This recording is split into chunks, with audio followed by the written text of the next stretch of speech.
Assalamualaikum warahmatullahi wabarakatuh. Selamat pagi, selamat datang kembali di kuliah online data mining bersama saya Junta Zeniarja. Pada sesi kali ini kita akan membahas mengenai validasi dan pengujian model.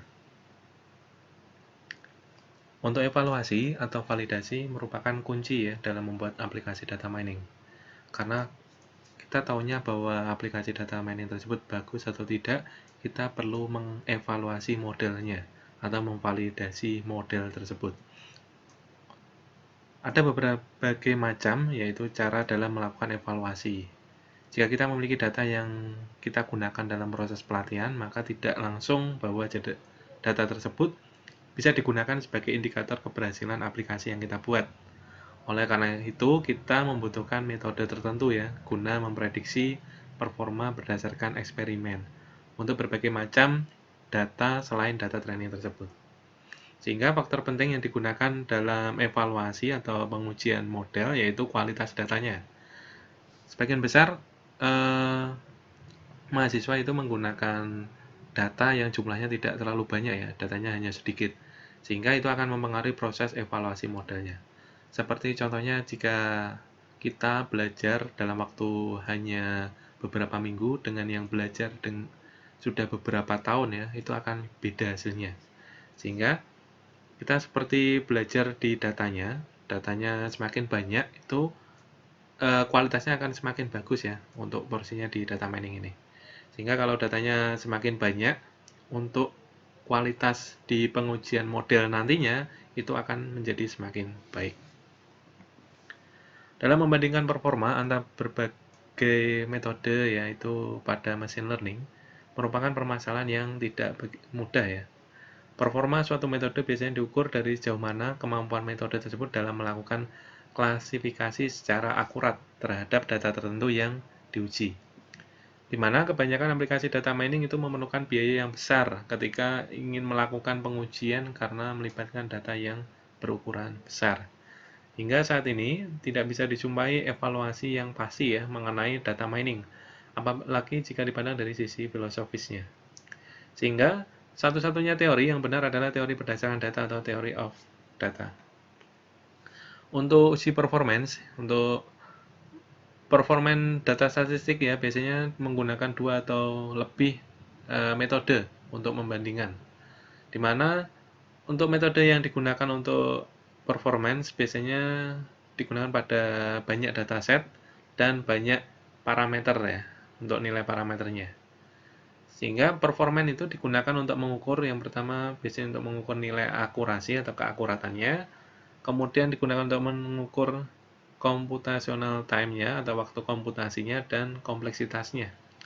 Kemudian hasil dari performance tersebut biasanya diimplementasikan dalam bentuk tabel, kemudian bar chart, dan line graph. Untuk contohnya, misalkan ada beberapa dataset di sini, ada breast cancer, kemudian lung cancer, kemudian iris, zoo, mushroom. Misalkan kita menggunakan 2 metode untuk komparasinya, misalkan. Metode A itu contohnya di sini misalkan ya KNN. Kemudian metode B misalkan menggunakan decision tree C45 misalkan. Kemudian dari beberapa dataset yang digunakan, maka didapatkan metode A ini hasilnya 78%, kemudian metode B 98%, dan rata-rata dari beberapa dataset ini yang sudah diterapkan, rata-rata metode A itu 70% dan metode B 72%, sehingga didapatkan secara keseluruhan, secara average ya, ini metode B itu lebih bagus dibandingkan dengan metode A. Contohnya untuk uji performanya ini. Kemudian untuk plotting hasilnya, untuk ngeplotkan hasilnya biasanya kita bisa menggunakan graph ya, untuk graph atau grafik, atau menggunakan line graph ini, bar atau line. Untuk pengujian klasifikasi, kemudian estimasi, prediksi, atau regresi biasanya bisa menggunakan diagram confusion matrix, di mana diagram yang menggambarkan nilai prediksi terhadap nilai aktualnya. Misalkan di sini ada yang diprediksi positif dan kenyataannya positif, itu dinamakan true positif. Kemudian diprediksi positif dan kenyataannya negatif, itu false positif. Kemudian yang diprediksi negatif dan kenyataannya positif itu dinamakan false negatif. Kemudian diprediksi negatif dan kenyataannya juga negatif, dinamakan true negatif.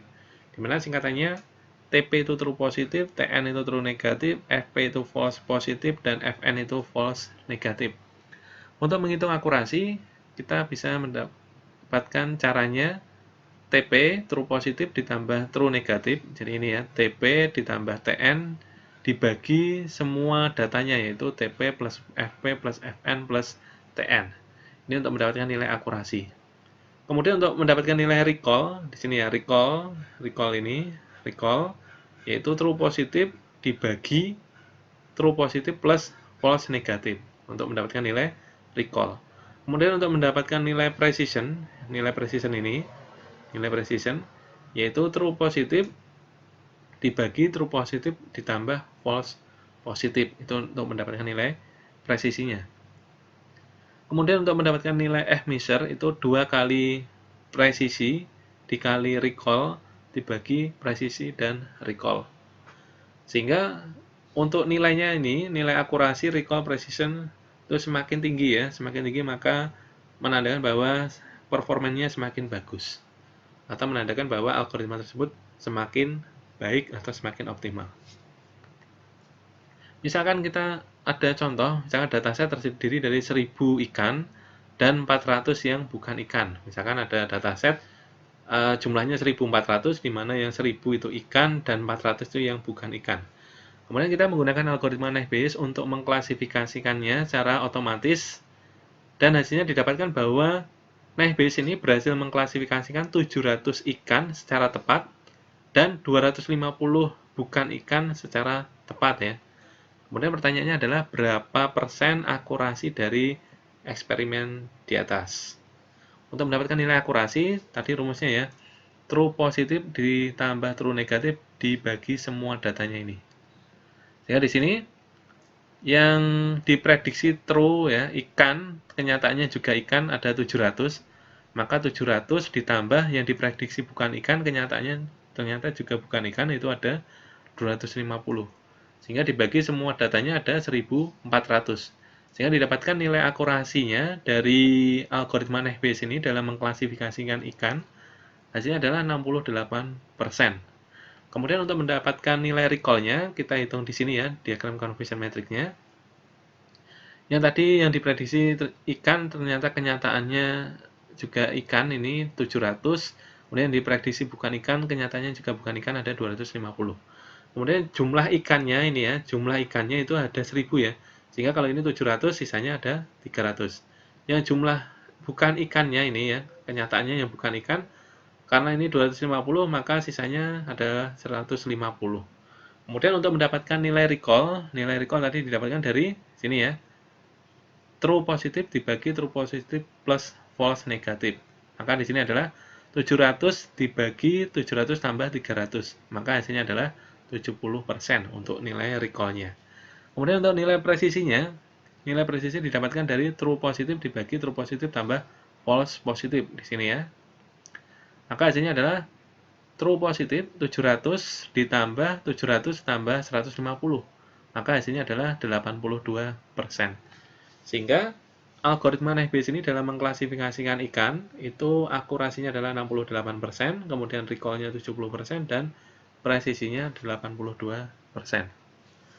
Kemudian untuk memvalidasi model pada setiap topik di data mining seperti klasifikasi, clustering, asosiasi akan menghasilkan model, di mana model tersebut dapat berupa persamaan, diagram jaringan secara tiruan, atau diagram pohon keputusan, atau nilai asosiasi, atau nilai clusteringnya misalkan ya. Nilai clusteringnya itu adalah model yang dihasilkan. Kemudian pertanyaannya adalah, seberapa Anda yakin model tersebut siap digunakan untuk produksi dan apakah model tersebut memberikan hasil prediksi yang akurat terhadap data di masa depan misalkan. Maka kita perlu suatu teknik untuk memvalidasi model. Untuk teknik validasinya itu ada beberapa, bisa menggunakan split validation atau cross validation. Di mana untuk split validation yaitu melakukan validasi sederhana dengan membagi dataset secara acak menjadi dua data yang terpisah, yaitu data latih dengan data uji. Sehingga split validation biasanya kita bagi datanya menjadi dua ya, data latih misalkan 80%, kemudian data ujinya sisanya 20%. Atau bisa juga data latihnya 70%, kemudian data ujinya 30%. Kemudian yang kedua adalah cross validation, yaitu melakukan validasi yang berulang di mana dataset dibagi menjadi banyak subset atau himpunan berupa data latih dan validasi atau data testingnya atau data ujinya. Sehingga setiap iterasi memvalidasi atau menguji satu subset data dengan subset yang tersisa sebagai data latihnya. Untuk cross validation, subset data adalah jumlah iterasinya. Di sini ya. Biasanya di cross validation itu kita menggunakan teknik key fault ya, key fault atau berapa kali iterasinya. Untuk yang paling terkenal, yang paling banyak digunakan dan hasilnya optimal biasanya menggunakan 10-fold cross validation atau 10-fold cross validation di mana diulang 10 kali. Misalkan contohnya di sini kalau kita menggunakan 5 volt ya, 5 volt, maka ini ada contohnya ini 5 misalkan ada 5 iterasi, 5 volt ya, dan ini ada 5 data misalkan. Ini yang untuk training ada 4, kemudian yang untuk testing, yang untuk tesnya itu data yang ke 5. Ini yang digunakan untuk testing. Kemudian iterasi kedua kita silangkan ya. Kita silangkan. Yang tadi yang data kelima yang digunakan untuk testing sekarang berubah ya. Data keempat yang digunakan untuk testing. Begitu seterusnya untuk iterasi yang ketiga, data yang ketiga untuk testing. Iterasi keempat, data kedua yang untuk testing, dan iterasi yang kelima, data pertama yang digunakan untuk testing. Begitu seterusnya, misalkan kalau menggunakan 10 iterasi atau 10 volt misalkan, itu juga sama hasilnya. Maka kita buat silang ya, seperti ini. Kita buat silang, atau dinamakan juga validasi silang ya. Nah, ini biasanya digunakan untuk data yang jumlahnya sedikit. Sehingga cocok jika jumlah datanya sedikit, kita bisa menggunakan teknik cross validation.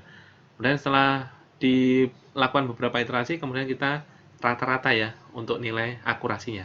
Misalkan di sini dapatkan 70% akurasinya, ini 80%, ini 85, ini 73, kemudian ini 68. Misalkan kita rata-rata, itulah nilai akurasinya dari cross validation.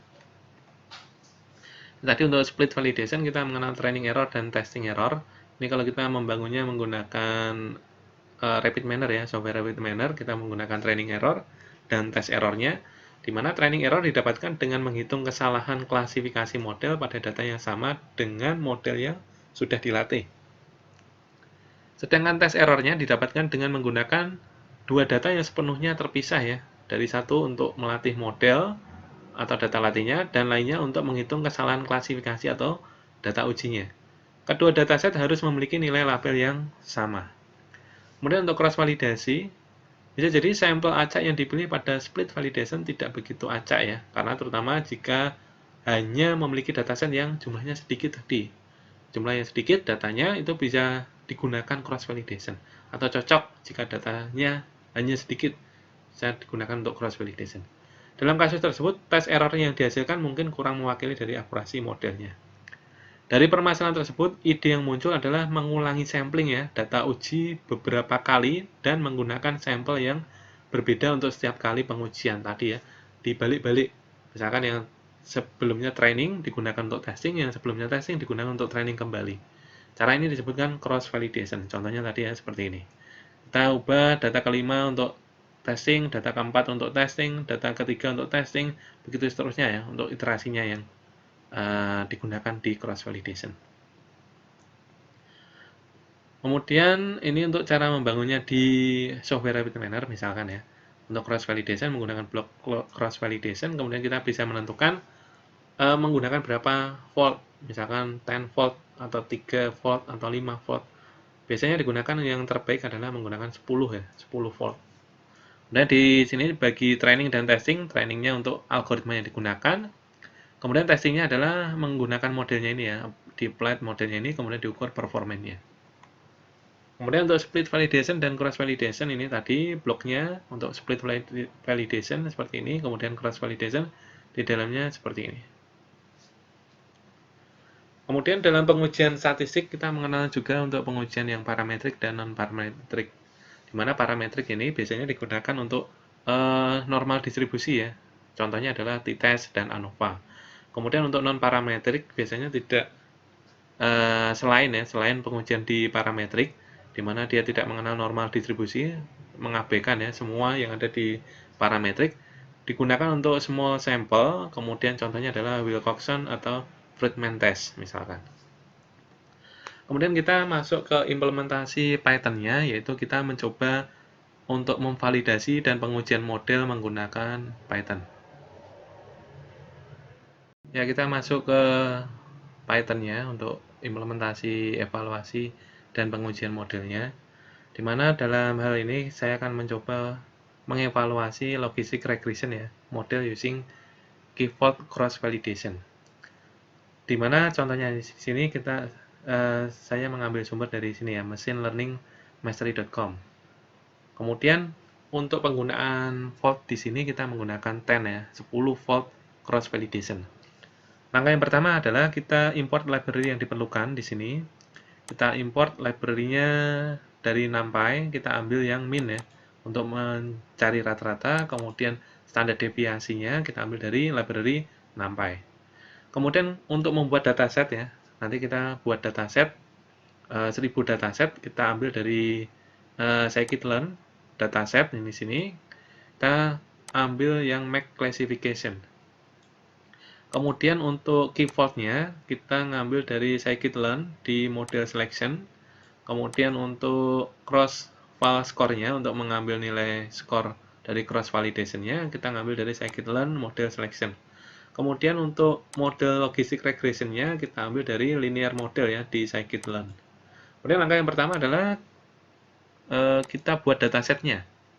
Atau langkah selanjutnya setelah kita berhasil mengimport library-nya, kita buat datasetnya ya, X untuk variabel X-nya, kemudian Y untuk labelnya ya.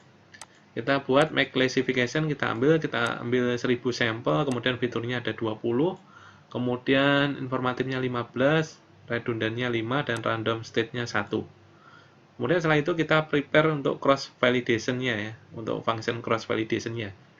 CV atau cross validation sama dengan key fault.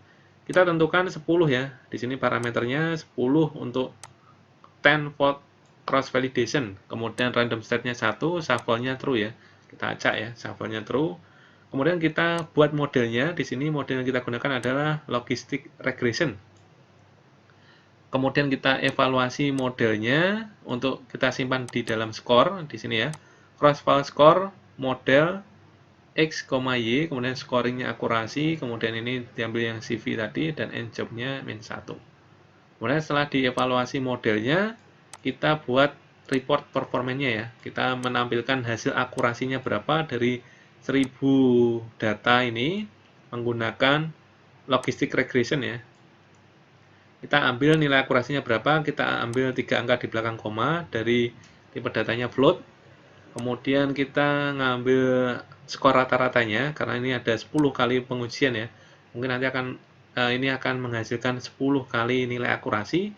Kemudian kita rata-rata ya nilai skornya ini. Kita buat rata-ratanya. Kemudian kita ambil nilai standar deviasinya. Di sini kita coba jalankan. Maka ini hasil akurasinya adalah 0,868 ya. Kemudian kalau di sini saya hilangkan ini ya, saya print skornya dulu. Ini hasilnya sebelumnya ada 10 ya. Ini saya buat misalkan print score. Skornya ini ya. Kita coba print skornya. Nah ini ya. Jadi dari 10 evaluasinya kita dapatkan yang pertama ada 89% akurasinya, yang kedua ada 82% akurasinya, yang ketiga ada 92%, yang keempat 88%, yang kelima 91%, yang keenam hasilnya adalah 82% akurasinya, yang ketujuh 86%, yang kedelapan 86%, yang ke-9 85%, dan yang ke-10 adalah 87%. Ini adalah hasil akurasi dari 10 fault cross validation ini ya. 10 fault hasilnya ada 10 nilai akurasi. Kemudian untuk nilai rata-ratanya di sini ya, kita print akurasi ya, akurasinya ini. Maka kalau kita jalankan di sini, Ini tadi hasilnya ada 10, kemudian akurasinya rata-ratanya adalah 86,8% ini ya. Nilai akurasinya dengan standar deviasinya adalah 0,032.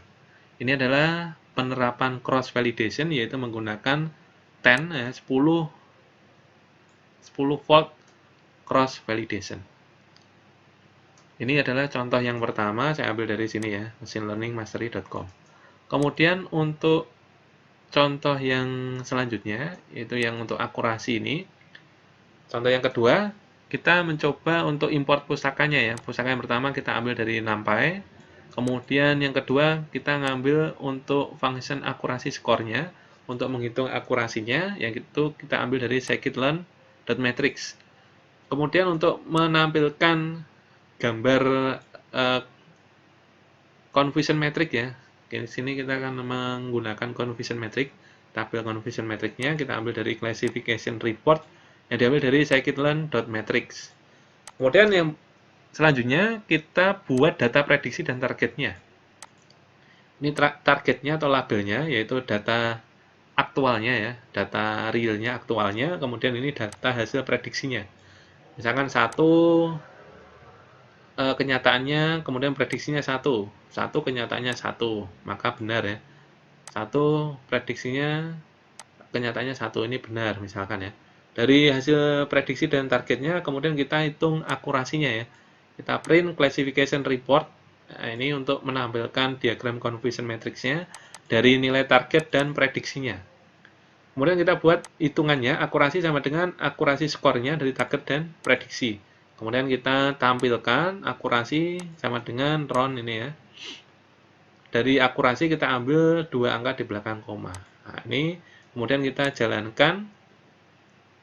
Maka di sini kita dapatkan nilai akurasinya yaitu 92%. Berdasarkan nilai presisi, recall di sini ya. Kita dapatkan untuk nilai akurasinya ada di 92%. Itu untuk contoh perhitungan akurasi yang kedua. Menggunakan library scikit-learn.matrix untuk mengambil function akurasi score dan classification report. Itu yang dapat saya sampaikan untuk hari ini. Sebelumnya mohon maaf jika dalam penyampaian ada yang kurang, ada yang salah. Kita ketemu lagi di lain sesi. Terima kasih. Assalamualaikum warahmatullahi wabarakatuh.